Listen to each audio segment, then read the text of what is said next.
करने का मैं आपको प्रूफ देती हूँ। आप भी शायद ये नहीं करती होंगी। जब हम 5 बार अल्लाह ताला को सजदा करते हैं ना, तो हम 5 बार दिन में इस ज़मीन को चूमते हैं। आप भी नहीं चूमती होंगी, ना कोई हिंदू चूमता होगा। इतनी बार हम चूमते हैं इसको, इस ज़मीन को। हर्ज है उसमें। हमारे इस्लाम में मना है, कुरान में लिखा है कि अल्लाह के सिवा ला इलाहा इल्लल्लाह, मतलब सिर्फ एक अल्लाह के अलावा किसी की चूमते हैं, इबादत नहीं करते हैं। चूमते हैं इसलिए कि मोहब्बत है। हम अपने बच्चों को भी चूमते हैं क्योंकि उनसे मोहब्बत करते हैं। तो चूमने से इबादत और चूमने में बहुत फ़र्क होता है मैडम, इस बात को समझो आप। किसी को भी जो चीज़ प्यारी लगती है उसको हम चूम सकते हैं, लेकिन उसको हम इबादत और उस चूमने में बहुत ज़्यादा फ़र्क है। हम इबादत सिर्फ अल्लाह की करते हैं और अल्लाह की ही करेंगे। और उसके अंदर हम देखिए, ये ज़िंदगी जो है ना अभी सिर्फ 4 दिन की है। देखिए, एक इस्लाम में दीन और दुनिया 2 चीज़ एक साथ चलती है ना। दीन चलता है जो जिसकी हम इबादत करते हैं ना, और दुनिया चलती है। तो दुनिया के लिए जो यहाँ का कानून है वो सर्वोपरि है और वो बहुत बड़ा है, और देश बहुत बड़ा है दीन दुनिया के लिए। लेकिन दीन के लिए इस्लाम बहुत बड़ा है और हम इस्लाम को मानते हैं। और कुछ? मादरे वतन बोला जाता है जी, तो मादरे वतन बोलने में कोई हर्ज नहीं है। आप मेरी बात समझ ही नहीं रही। वंदे का अर्थ होता है इबादत, और इबादत हम अल्लाह के अलावा किसी की नहीं कर सकते, नहीं तो हमको वहाँ जाके धुर्रे पड़ेंगे। हमारे को धुर्रे पड़ेंगे मतलब जन्नत, हमको दोज़ख में जलाया जाएगा। हाँ, आप एक सेकंड रुक जाइए। आप किस आधार पे कह रही हैं? मैं उस परिषद में मौजूद थी और पूरा वंदे मातरम मेरे सामने हुआ, फिर उसके बाद राष्ट्रगान मेरे सामने हुआ। मैं पहले से आ गई थी, 5-10 मिनट पहले से। और आज से नहीं, मैं आज की पार्षद नहीं हूँ, मैं कम से कम 15 साल हो गए मुझे, और 15 साल में 50 मीटिंग मैंने अटेंड करी है। हाँ, 50 मीटिंग मैंने अटेंड करी है। किसने? देखिए, मैंने उसका सम्मान करा, मैं खड़ी हुई है ना, जैसे सब लोग खड़े थे मैं सम्मान हुए। अब मैंने अंदर से गाया कि नहीं गाया ये मैं जानती हूँ, मेरा अल्लाह जानता है। तो क्या आपने वंदे मातरम कहा नहीं? आप लिखने के लिए भी तैयार थी? आप लिख सकती हैं वंदे मातरम? सिर्फ बोल नहीं सकती, लिख सकती हैं? तो लिखने में क्या है मतलब? अरे तो उसके अंदर क्या, हम तो लिखने में मतलब बोलना एक चीज की इबादत करना, यानी धरती। कांग्रेस के अध्यक्ष कह रहे हैं कि अब आपको कांग्रेस पार्टी ने बाहर कर दिया, ये मान के चले। आप पत्र लिख दिया, कांग्रेस ने आपके बयान से किनारा कर लिया। उन्होंने कहा कि आपका जो बयान था वो बयान गलत है। ये हर कार्यक्रम। एक सेकंड, ये किसने बोला? चिंटू चौक से। तो चिंटू चौक से होता कौन है ये बोलने वाला? आपके अध्यक्ष हैं। काय के अध्यक्ष मेरे? चिंटू चौक से को हमने बनाया अध्यक्ष, हम गए थे उनके लिए कमलनाथ जी के पास, उनको बनाया। वो भी हमारे जैसे एक पार्षद ही है। कहाँ से? हमको पीसीसी से कोई आदेश आता है, या हमें जीतू पटवारी जी बोलते हैं, या हमें राहुल गांधी जी बोलते हैं कि हम तुमको बाहर कर रहे हैं, तो हम इस बात को मानेंगे? और हम चिंटू चौक से की बात क्यों माने? चिंटू चौक से पता नहीं कौन सी मेंटालिटी लेके चल रहे हैं, उनका तो दिमाग इतना खराब हुआ है। अरे भैया, मैंने कब बोला मैं लिख सकती हूँ? मैंने मतलब लिखने का सवाल ये नहीं है कि अगर कहीं कोई कॉपी में मैं आप लिख के मुझसे क्या लिखवाना चाह रही हैं? अच्छा, वंदे मातरम का मतलब क्या है, अर्थ क्या है? मैं वही बता रही हूँ ना, अभी सुनना ही नहीं चाह रही है ना। बताइए। मैं बता रही हूँ, वंदे यानी इबादत, मातरम यानी माता की। तो रुबीना जी, अभी आपने खुद वंदे मातरम कहा, फिर अभी आप खुद वंदे मातरम कह रही। आपके अभी आपने समझा वंदे मातरम मतलब समझा, आपने वंदे मातरम कहा, तो फिर यही वंदे मातरम कहने पे आपको एतराज क्यों? वंदे मातरम सिर्फ वंदे मातरम नहीं, वंदे मातरम के अंदर बहुत सारी देखिए, बुरा नहीं मानना, उसके अंदर बहुत सारी अंदर संस्कृत में है वो, या कौन सी भाषा में, लेकिन उसके अंदर बहुत सारी देवियों की और इनकी उनकी पूजा का एक वो आता है ना। तो हम लोग इसके अंदर हम शिर्क में फंस जाएंगे। आप लोग क्यों हमारे को दोज़ख में जलवाने पे तुले हुए? ये बताओ, आपको क्या फर्क पड़ रहा है अगर हम वंदे मातरम, हम जनगण मन पूरा गा रहे हैं, उसको आदर कर रहे हैं, हम सारे जहां से अच्छा हिंदुस्तान हमारा ये गा रहे हैं। अल्लामा इकबाल ने लिखा है सारे जहां से हिंदुस्तान हमारा, ये आपको पता है? एक मुसलमान ने लिखा है वो। जी बोलिए जी। नहीं देखो, मैं रिस्पेक्ट बहुत क्या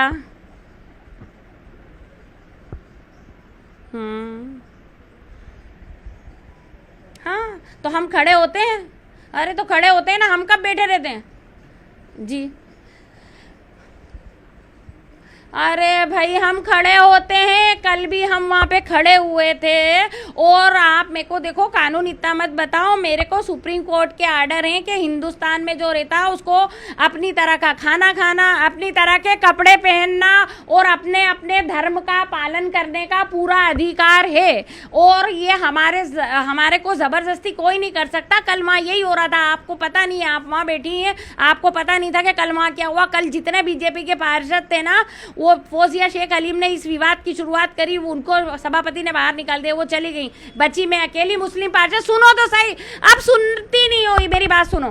उसके बाद क्या हुआ, जितने भी लोग थे ना, जितने भी बीजेपी के पार्षद थे ना, 60-65, और मैं अकेली मुस्लिम थी, मुझे टारगेट कर रहे थे, मुझे बोल रहे थे तुमको बोलना पड़ेगा, तुमको करना पड़ेगा, बाहर निकालो गद्दारों को, ऐसे यूज कर रहे थे। तो ऐसा क्यों मैं सुनूंगी दादागिरी किसी की?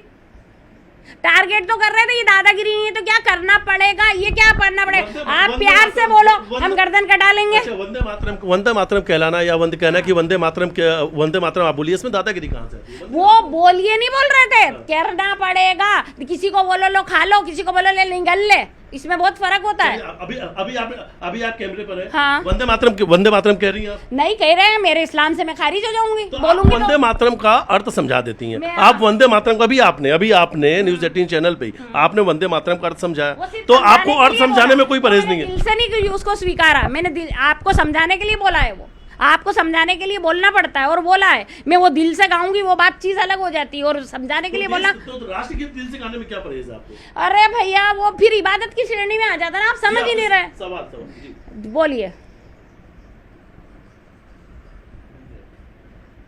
हम करना चाहते हैं मैडम, हमारे एक बात आपको, मैं आपको 1 मिनट कान खोल के एक बात मेरी प्लीज सुन लीजिए। इतने सारे कोई सिर्फ हिंदुस्तान जो है ना, हिंदुओं ने नहीं आज़ाद कराया है, ढेर सारे मुसलमानों का खून शामिल है इसके अंदर। हज़ारों लोग फांसी पे लटके, हज़ारों लोगों ने कुर्बानी दी है जब जाके ये देश आज़ाद हुआ है ना। इसको हमको फालतू एक लफ्ज़ को लेके इसमें टारगेट मत करो और ऐसा काम मत करो जिसमें हमारे को। हाँ जी, हाँ हाँ हाँ हाँ,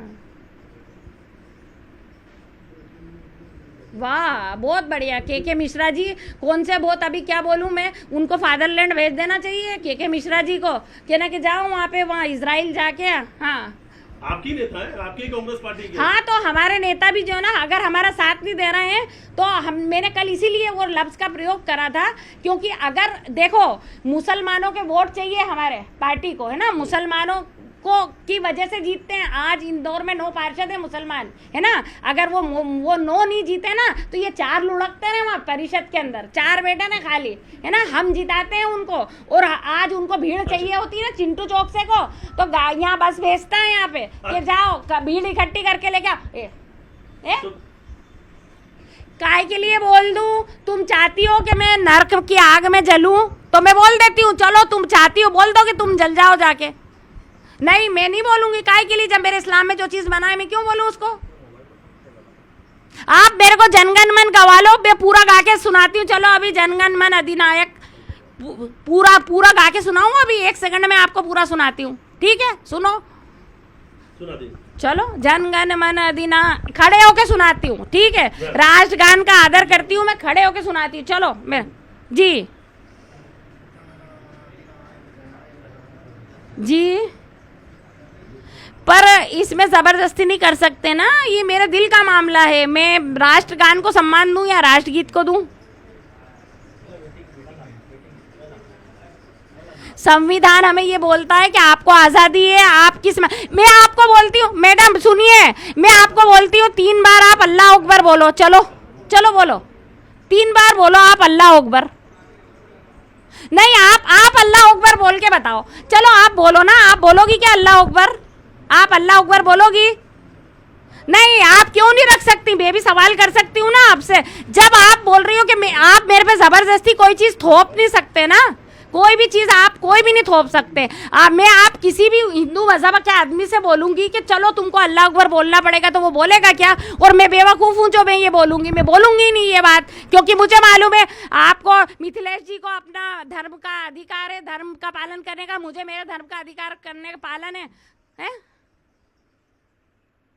मैं राष्ट्रगीत वो धर्म से जुड़ा हुआ है, क्योंकि हम इबादत नहीं कर सकते। वंदे का मतलब होता है इबादत करना।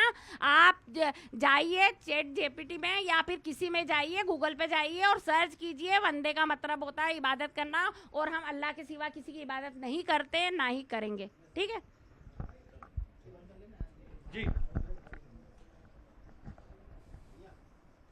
जी, बिल्कुल बिल्कुल बिल्कुल। एक सवाल, ये सवाल जरूर लेंगे। आपने कल ये कहा कि इस मिट्टी पर हक ज्यादा आपका है। आपने कहा कि वो तो गंगा में बहा दिए जाते हैं, ये फिर वो अरब सागर तक पहुंच जाते हैं। बीजेपी ने इस पर बहुत कड़ा ऐतराज जताया।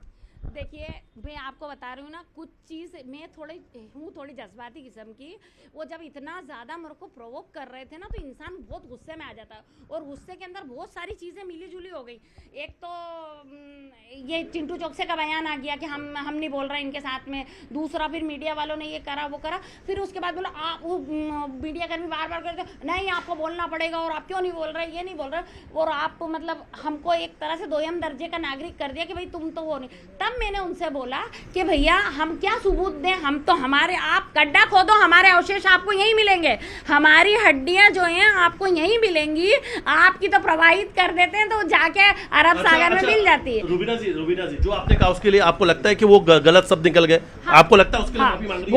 बहुत सारी चीज आपको लगता है वो शब्द था, उस पे आप अपने मैं आपके चैनल के माध्यम से ये बोलना चाहती हूँ कि मैं थोड़ा सा ना, एक तो जज्बाती जल्दी हो जाती हूँ, क्योंकि मैं बहुत दिल की साफ हूँ, और मुझे ये राजनीति समझ में नहीं आती। जैसे हमारी चिंटू चौकसे जी ने अभी करी ना राजनीति, कि उनको उधर भी खुश करना, इधर भी खुश करना, ये चीज मेरे में नहीं है। ये गुलदस्ते बहुत सारे रखे, बुके कौन रखा? कौन आपके घर पे बहुत सारे बुके रखे हुए हैं? हाँ, से आ रहे हैं बुके आपको? ये बुके आ रहे हैं AMIM से।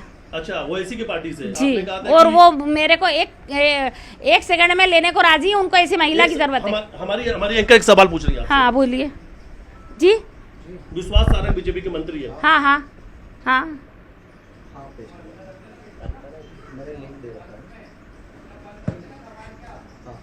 हाँ, तो उनसे कहना, विश्वास सारंग जी से कहना कि आप मेरा पासपोर्ट बनवा दो और मुझे भेज दो, और अगर मैं नहीं जाऊं तो मुझे पकड़ के फांसी पे लटका दो। जाओ, नहीं बोलना मेरे को, नहीं बोलना।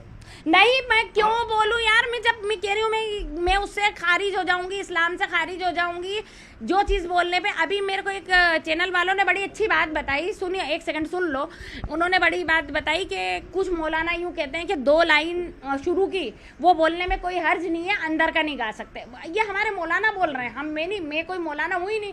तो अगर मैं उनसे पूछूंगी कि 2 लाइन बोलने में कोई हर्ज नहीं है, तो मैं आपकी चैनल पर 10 बार 2 लाइन बोलूँगी, वंदे मातरम बोलूँगी, है ना। अगर उसमें कोई हर्ज नहीं है, मुझे कोई गुनाह नहीं पड़ता है, तो मैं ज़रूर बोलूँगी, क्योंकि मैं मोहब्बत करती हूँ अपने हिंदुस्तान से, और अपने हिंदुस्तान के लिए अपनी जान दे सकती हूँ। जब आप देश से मोहब्बत की बात कर रही हैं कि आप हिंदुस्तान से मोहब्बत करती हैं, देश से मोहब्बत कर रही हैं, तो फिर वंदे मातरम से ऐतराज क्यों? अगर इसी पे तो सियासत चल रही है, इसी पर शायद आप इस बात को बोल देती, शायद आप वंदे मातरम बोल देती। देश के लोग सुनना चाहते हैं वंदे मातरम, जिस बात से आप कह रही हैं इस्लाम, मेरे मुंह से सुनना चाहते हैं वंदे मातरम में क्या है? अरे भैया, फिर क्या, कितनी बार बताऊं जी?